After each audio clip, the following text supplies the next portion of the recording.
شوف ريمة، كل الكلام اللي قاعد تقولينه عدل، لكن هديل تخونني. هالكلام مو صحيح. هديل تخونك؟ ومع منو؟ تخونني الله يسلمك مع واحد عنده سيارة حمراء. فارس لا تزعل مني، كلامك مو منطقي. واحد عنده سيارة حمراء شنو يعني؟ انت من وين جبت هالمعلومات؟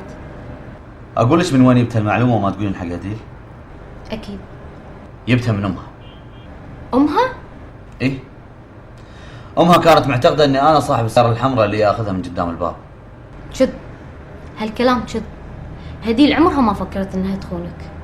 فارس، لا يكون انت قاعد تطلع هالاسباب عشان تخلص منها، هذا شيء ثاني. بالعكس، انا للحين احب هديل على الرغم من كل اللي سوته معاي. هديل ما سوت شيء، اكيد امها قدرت تقص عليك. فارس خذها مني، امها عمرها ما حبتك. ادري. وانا متاكده ان هالموضوع كله كذب. وانت ليش متأكدة كذي؟ لاني اعرفها واعرف كل شيء عنها. هديل انت ما خلتك تي تاخذها من قدام باب بيتهم، شلون تتوقع انها تسوي كذي مع واحد ثاني؟ عيل امها ليش تقول كذي؟ امها عمرها ما حبتك وودها التخلص منك. يعني كذبت علي؟ فارس، لا يصير عقلك صغير، فكر عدل. صدقني ما راح تلاقي واحدة مثل هديل. بس للأسف أنا ما توقعت إن واحد مثلك وبذكائك نقص عليه. عن إذنك.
اكتشفت إن حياتي متشابهة،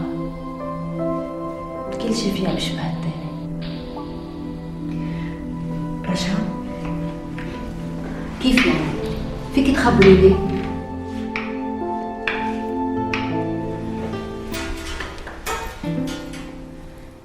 قبل ما أشوف فارس ومريم كنت أعتبر عندي إخوات، بس ما معي غير سوار. بس شفتيهم وبعدين؟ مزبوط.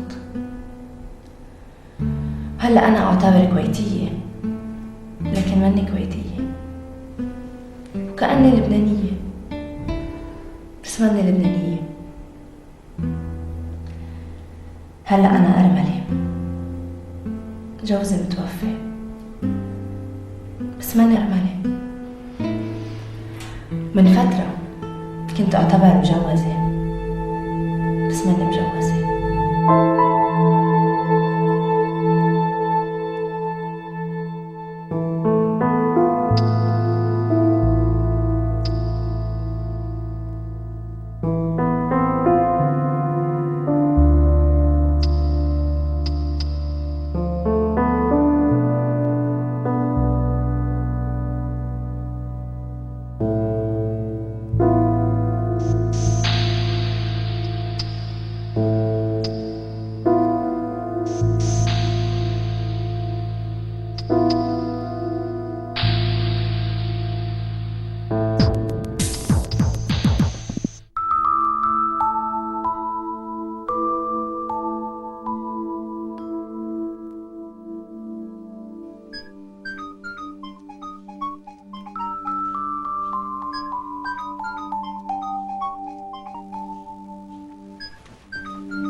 يا المينون.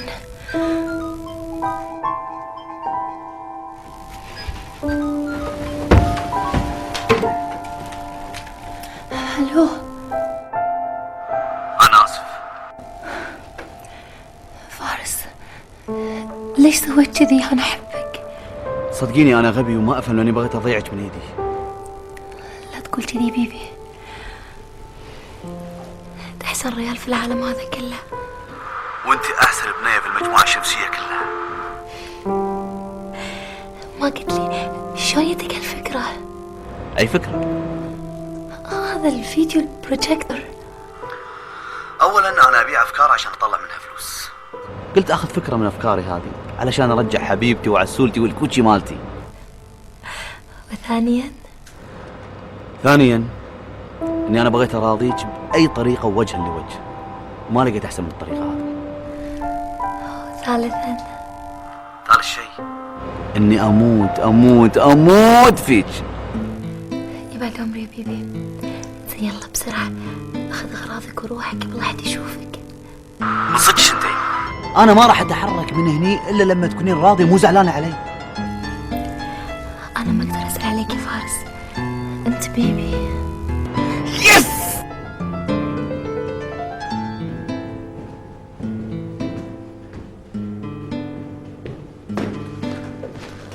صباحك الله بالخير يمه.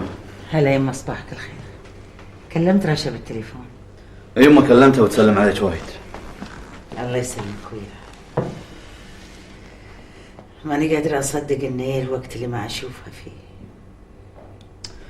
دام فتحتي الموضوع يمه، أقول لك بصراحة أنا خايف عليها وايد. خايف على رشا؟ أي يمه، السكوت اللي هي فيه راح يسبب لها مشاكل كبيرة بحياتها. أنا تعلمت شيء واحد من الدنيا يا فارس، إن الزمن أحسن دول كل علم. والوقت يا يما، الوقت يداوي اللي ما حد يقدر يداوي.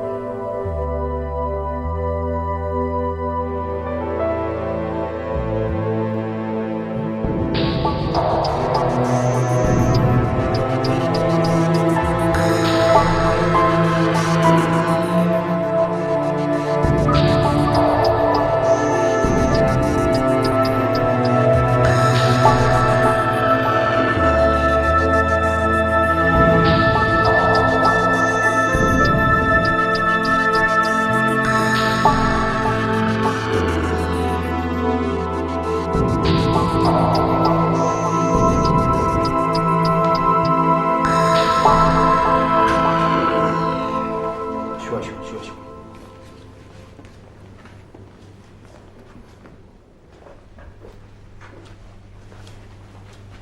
قو خالتي. هلا، أخيرا سمعت الكلام. يا خالتي انا سامع الكلام من زمان، بس الله يهداها مريم لزقه بالبيت مو راضيه تفك، ولا انا قايل لها اليومين لازم تروحين عند خالتي.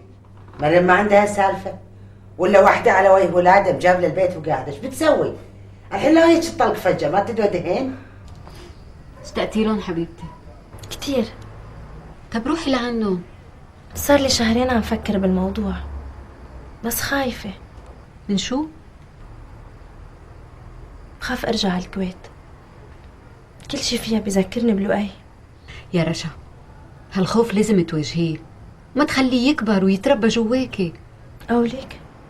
أكيد، لأنه هلأ ولا بعدين لازم تشوفيهم، هولي أهلك. رح أقول شلون يا لك بتسوي فيني كل اللي سويته؟ انت تدري ايش سويت فيني؟ طلقتك. مو هذا قصدي فارس، انت الرجال الوحيد اللي طول ما انا معاه بحس بالامان. تخيل انك انت تسوي شيء يخليني اخاف منك. انت تدري ان انا فكرت بالانتحار. صدقني بيبي، لو عندي الجرأة الكافية كان الحين انا مو وياك. هاي الحمد لله انها ما جتك الجرأة وانتحرتي، عشان خسرت عسولتي الحلوة اللي اموت عليها. ومن قال غير كذي؟ حبيبي انت خسرت هذه اللي انت تحبها، اللي قاعدة معاك الحين، ما هي عسولتك الأولية.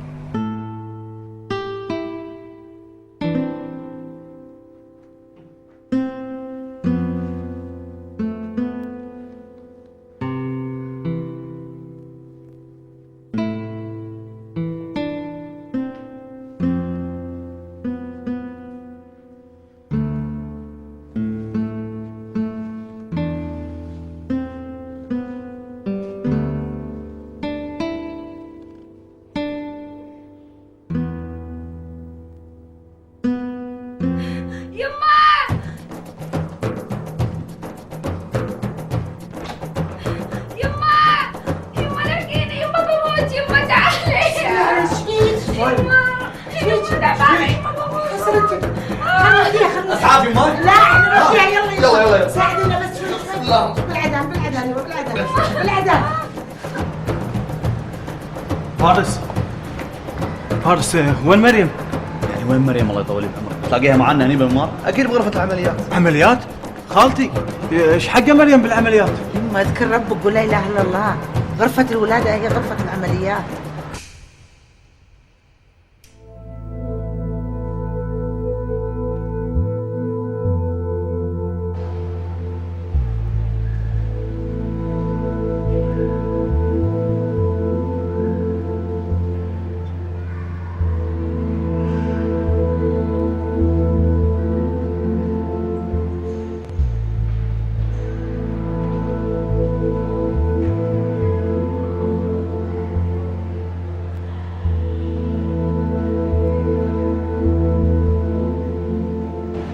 أدري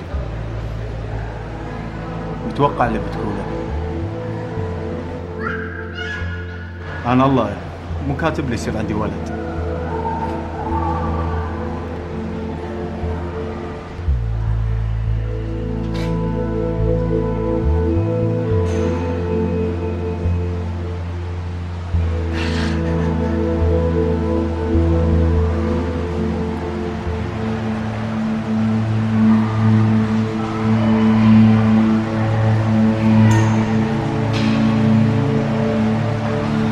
الله يجرك يما. في منى؟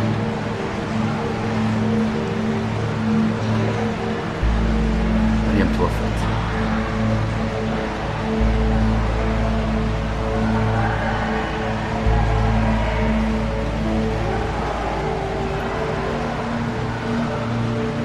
الله يرحمه. يا اهل يما.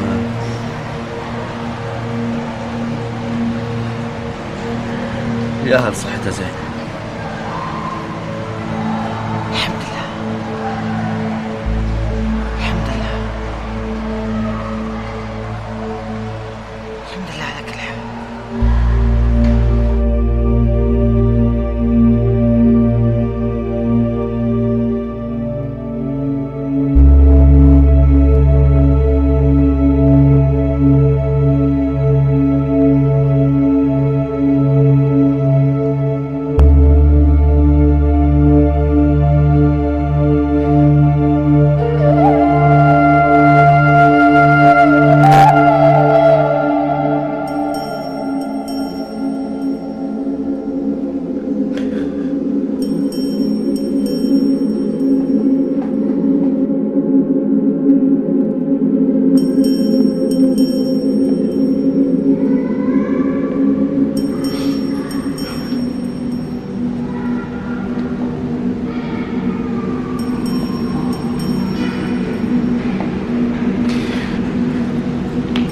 اذكر ربك يا راشد.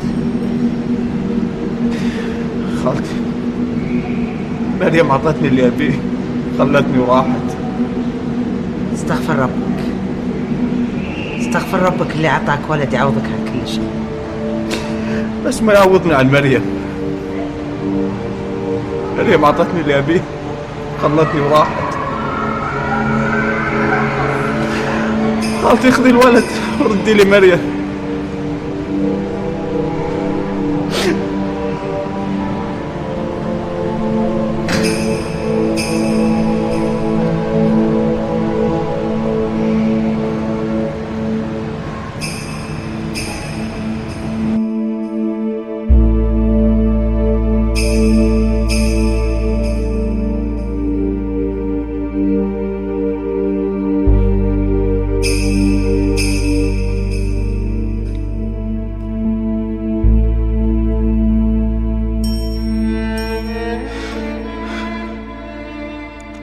سويت لك كل شيء تبيه، لكن أنت ما تدري شنو الثمن.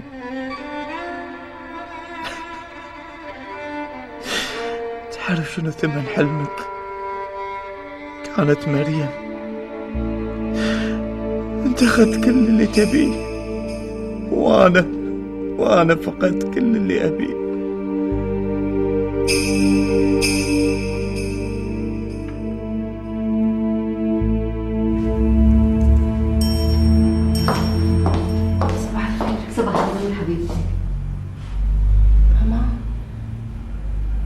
أنا خايفة. من شو؟ امبارح مش نايمة كل الليل، ما بعرف، بحس كأنه في شي منيح بده يصير. رشا لا عم تحكي هيك، انت صايرة كتير متشائمة من بعد وفاة لؤي. لا ماما، بحس إنه عن جد في شي. هيدا فارس بالعادة ما بيتصل بكير. ألو فارس.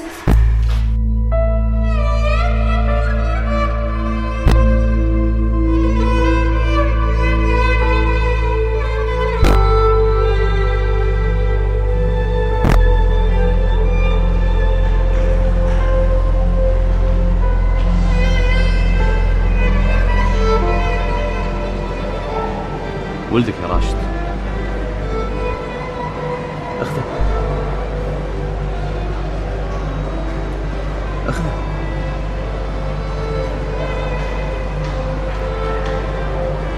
فارس، أعطى حق خالتي.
شو اخبار راشد؟ ما أدري عنه. ما دقيت عليه. صار لي كم يوم أتصل فيه ما يرد علي. الله يكون بعونه وصبره. ما زالك زعلانة هيك ومشغول بالك، ليه ما بتروحي بتزوريهم وبتشوفيهم؟ ماما أنا ما بقدر أشوف خالتي بهيك حالة. يا رشا ام فارس بحاجة لإلك، إذا شفتيها بتخففي عنها وبتخففي عن حالك شوي. عن جد معترة هالمرة، البلاوي بتجي من كل الجهات. الله يعينها. يا ليتك تدري باللي حواليك. الله يرحمه، وأبوه الله يعينه، ويده ما هي شايلة حالها. لكن لك الله يا وليدي.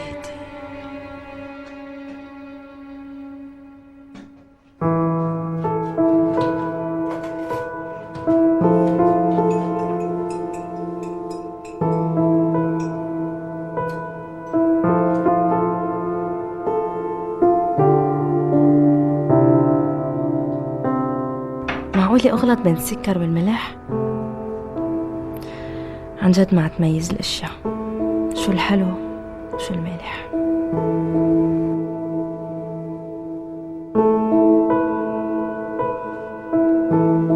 يبا أنا آسفة، بس أنا ما راح أرجع فرنسا.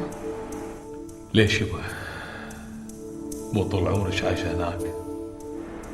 إي يبا أنا عشت هناك، بس عشت علشان أرجع هني عشان أعيش مع الناس اللي أفهمهم ويفهموني. ريما لازم تفهمين انك مهما تعلمتي ومهما مريت بتجارب لا يمكن تشوفين الدنيا احسن مني. أوكي أنا ماني عارفة من وين طلع إصرارك على إني أرجع فرنسا.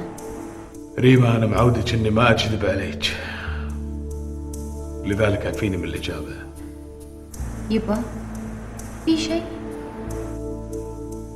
لا. عيل ايش فيك تكلمني وانت خايف كذي؟ ريما حتى ما يطول نقاشنا، انا اشوف ان الوقت مناسب حتى تردين لفرنسا، واول وتالي القرار لك.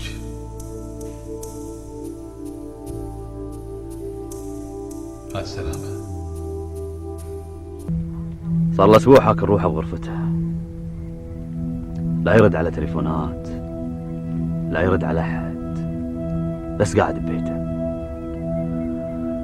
انا علشان اتطمن عليه اروح اطق الباب عليه، لما اسمع حركه اعرف انه حي مو ميت. وش مال الوالدة؟ صدقين الوالده انا اول مره اشوفها قويه كذي، احس انها قاعد تستمد قوتها من الطفل. انت لو تشوفين نظرات عيونها، نظرات عيونها غريبه، احس انها قاعد تتحدى الموت. خلاص بكره مسافره؟ ايه منشان هيك انت زعلانة؟ بلا بضايقني بس ما بزعلني، لانه بعرف ليش وشو فيه وشو السبب، وعارفة انه رح اشتاق لك وبدي اشوفك. الموضوع كتير سهل، بقدر روح وشوفك، بس انت فعلا عم بتتعبي وبتتعبي حياتك. ليش ماما؟ لانك مقطعة قلبك هون معي بالكويت مع فارس، مع ام فارس، كل قطعة ببلد، من الصعب انك تجمعيهم مع بعض.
بقتلك.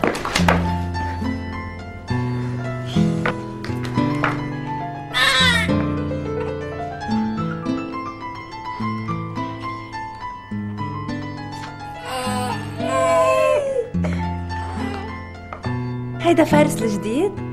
هذا الفارس الجديد.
سيد منصور فرادي؟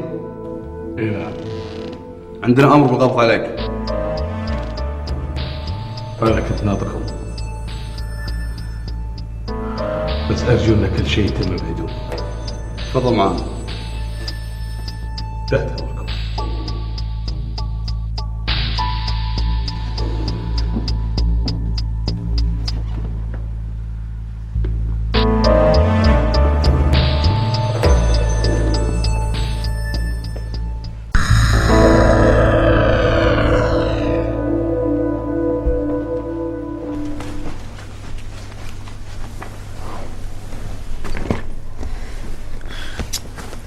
ريما حبيبتي ايش فيك؟ من الصبح تلفونات وقل ما قلت ايش فيك ما ترضين تقولي لي. يا هدي الموضوع اللي بقول لك يا ما ينقال بالتليفون. ليش ايش صاير؟ ابوي قبضوا عليه اليوم. ابوك؟ ليش؟ غسيل اموال. شنو؟ المهم لازم تدقين على فارس وتقولي له إذا كان متورط بأي شيء مع أبوي لازم ينحاش قبل لا يمسكونه.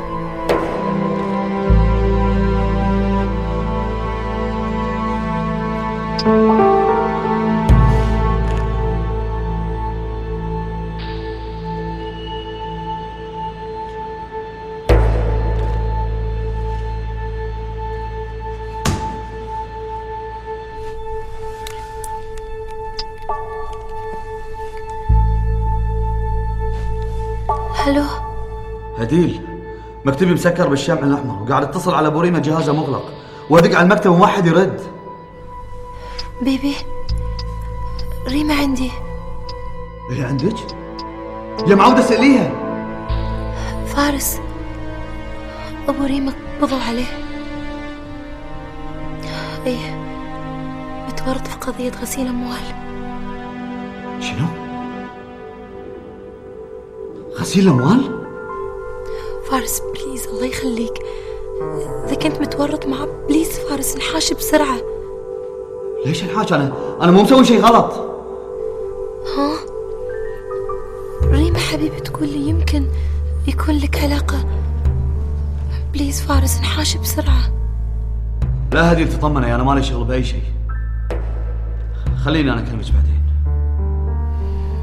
أوكي باي.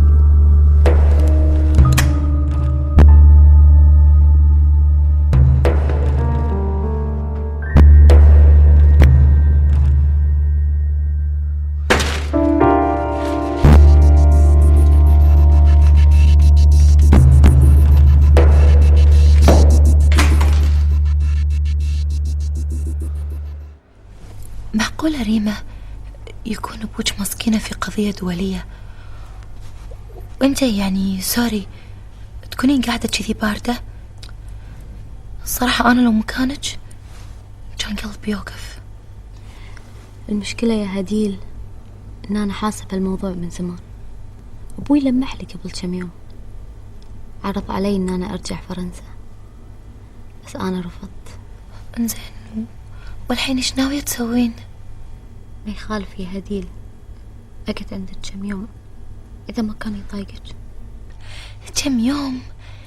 بالعكس ريمة، أصلا أنا ودي تقعدين عندي على طول، مو بس كم يوم. لا، يومين على ما أضبط أموري وأرجع فرنسا.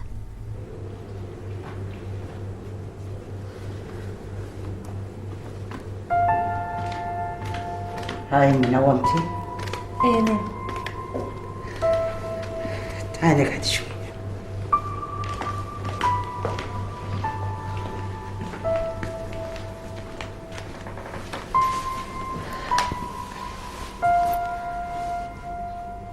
عارفة خالتي، لما بشوف البراءة بعيونه بلوي لي قلبي، بحس انه الحياة معقول تظلم حتى طفل صغير.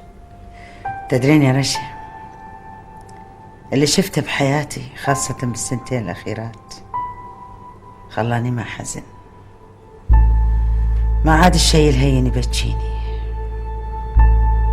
تدرين يوم كنا في المستشفى وقال لي فارس إن مريم توفت.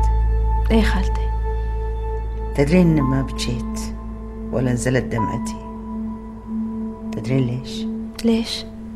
لأني فكرت براشد وبالياهل، الحي أولى بتفكيرنا.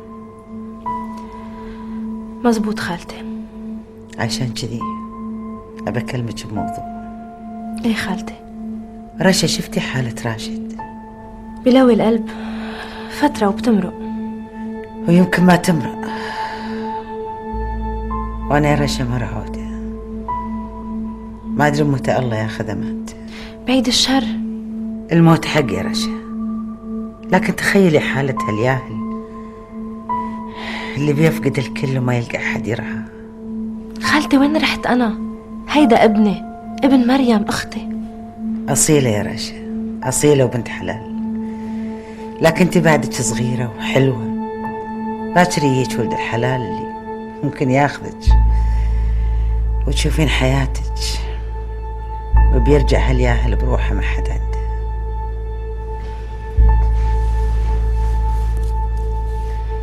راشد ريال زين وما مثله، وانتي تذكرين شلون كان يعامل مريم؟ بعرف خالتي، بس راشد زوج اختي. كان زوج اختك، وراشد مر بنفس اللي انتي مريتي فيه. كيف يعني؟ يعني مثل ما كنت انت متزوجة من لؤي الله يرحمه، هم راشد كان متزوج مريم الله يرحمها وتوفت. يعني حالتكم واحدة، واكيد الواحد اللي صارت حالته نفس حالة الثاني بيحس فيه. وما تدرين، يمكن الله كاتب كل هذا يصير حتى انكم بالنهاية تزوجون. خالتي عن جد ما فيني، بعدين حسبي انا وافقت راشد بيقبل. رشا أنت وافقي وخلي راشد. فارس، من يوم ما مسكوا أبوج ما كلمته ولا أدري عنه. هديل، فارس محتاج إنه يسمع صوتك.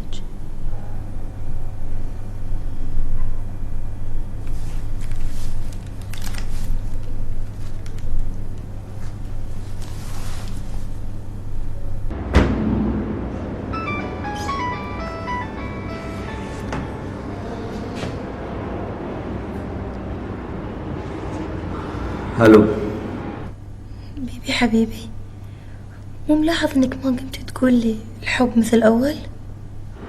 لأن كل شيء من حولي تغير. الا هدولتك حبيبتك ما تغيرت. إذا أنت بتغيرين بعد الدنيا السلام. فارس، I miss you وايد، ودي اشوفك. وأنا مشتاق لك بعد. اوكي باكر. أوكي فارس بليز حبيبي روح البيت نام.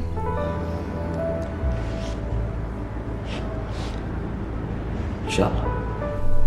اوكي بيبي باي. وما الله.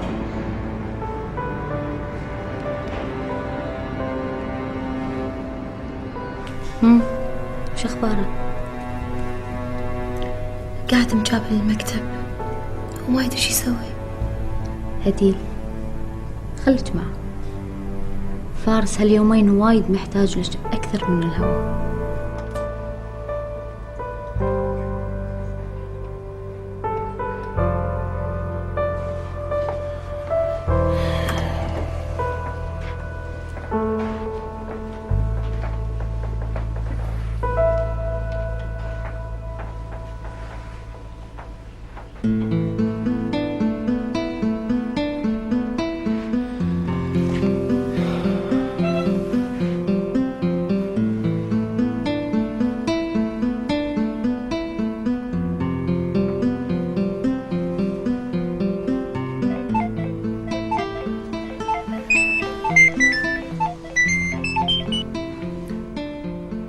هلو. هلا خالتي. لا الحمد لله الحمد لله.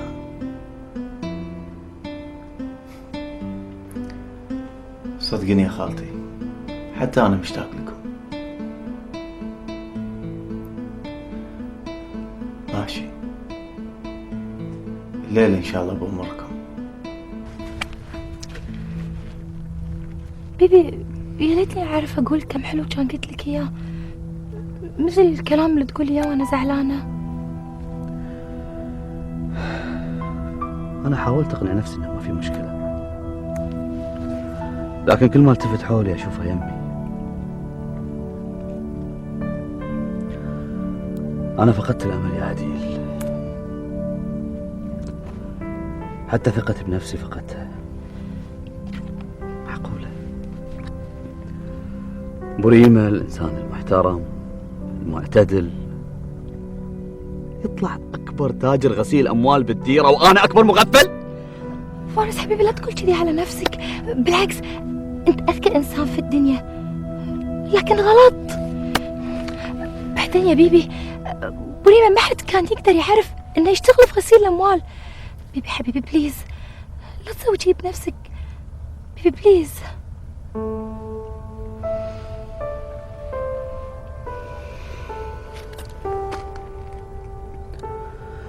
مشكلة يا هديل مو بإحساس الذنب، مشكلة إني فقدت كل شيء. كل شيء. رشا سنعة وحنونة وبنت حلال وتحب ولدك، ولا أنت مسمي فارس تبي يطلع مثل سلطان صف على الدنيا؟ بالعكس يا خالتي، أنا سميته فارس ودي يطلع مثل فارس، بس بالنسبة للزواج فلنفترض أنا وافقت، زين رشا ما لها رأي؟ خالتي ترى الزواج مو غصب. أدري أن الزواج مو غصب، لكن أنت وافق وخل كل شيء علي.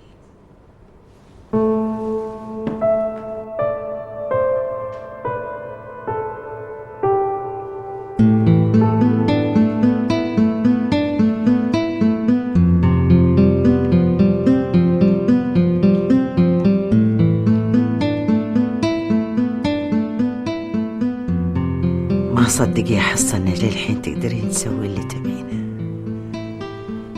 وللحين قادرة تصبرين على كل اللي يصير. صدق أبو فارس، اليوم المر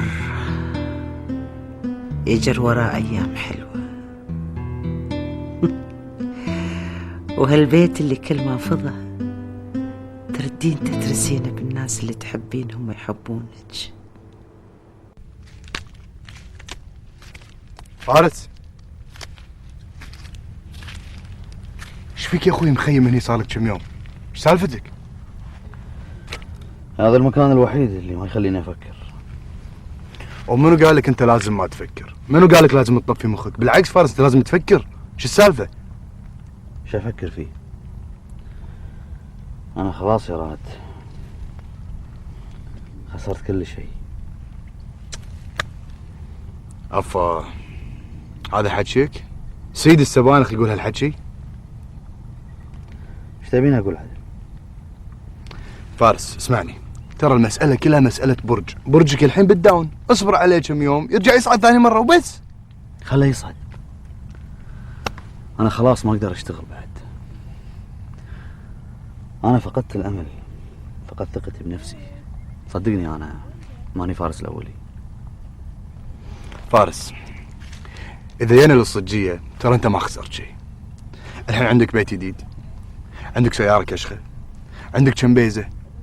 هذول اللي انت طلعتهم ناس سنين طويلة يشتغلوا ما يقدرون يطلعونها، وانت طلعتها بأقل من سنتين. بعد ايش تبي؟ يشكر ربك. والله قمت تفكر. عجبك؟ شو اسوي بعد؟ اذا سيد السبانخ مو راضي يشغل مخه ويفكر، لازم السبنوخ الصغير يشكشكها ويسبنخ المسائل. كلامك صحيح يا راد، انا ما خسرت شيء. بس منين جاتك هالفكرة؟ ماكو، توني كنت محطة البنزين قاعد اعبي بنزين حق سيارتي، وانا قاعد اعبي شي طال على بالي. وين كنت؟ محطة البنزين. محطة البنزين بس؟ هذه شنو هذه؟ الفكرة يا رائد، نسوي دليفري بنزين. يعني شنو دليفري بنزين؟ انا اقول لك، تناكر صغيرة اي توصل البنزين لبيت الزبون وتصب له بنزين وتاخذ منه نص دينار زيادة. يعني البنزين يوصل لك لعند باب بيتكم؟ اي، واتوقع ان الناس ما لهم خلق يروحون يصبون بنزين، احنا نوديهم البنزين لبيتهم. يعني تخيل انت قاعد بيتكم مريح كذي ومكيف بارد وسيارتك فل بنزين، وتلومني ليش احبك؟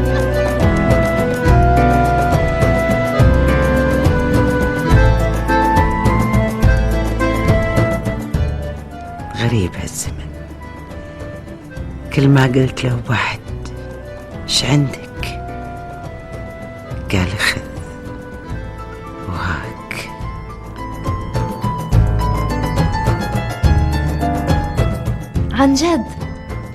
عن جد انه كل الاشياء اللي بتضوي حياتنا اذا انطفت او غابت لازم يجي وقت وتنور من جديد.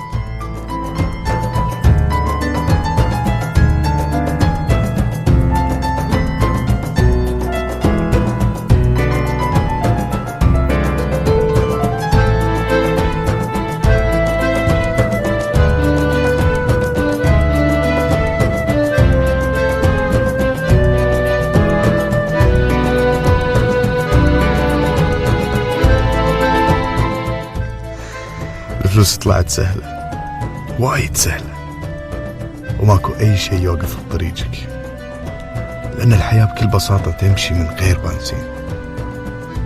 يا حلو الأبراج، الأبراج هي اللي توريك، هي اللي تونسك، هي اللي تزعلك، تعاملك مثل اللي يحبك وتحبه. بس أهم شيء اتعب على الحب. الدنيا مثل الميزان، كل ما تنزل كفة ترتفع الكفة الثانية، وإذا الدنيا خذت شي تبيه لازم يروح منك شي تحبه. عشان كذي أنا عرفت اللي بخسره إذا أخذت اللي أحبه. أخذت فارس وتركت الدنيا كلها، لأن فارس هو دنيتي. أنا خسرت كل شيء، لكن المهم اني عرفت شلون اجيب كل شيء خسرته، وقدرت اتعلم من ناس ما قدروا ينفعون انفسهم باللي يعرفونه. والاهم انك علشان تنجح لازم تفشل، لان القرار الصحيح يحتاج الخبرة، والخبرة ما تي الا من القرار الخطأ.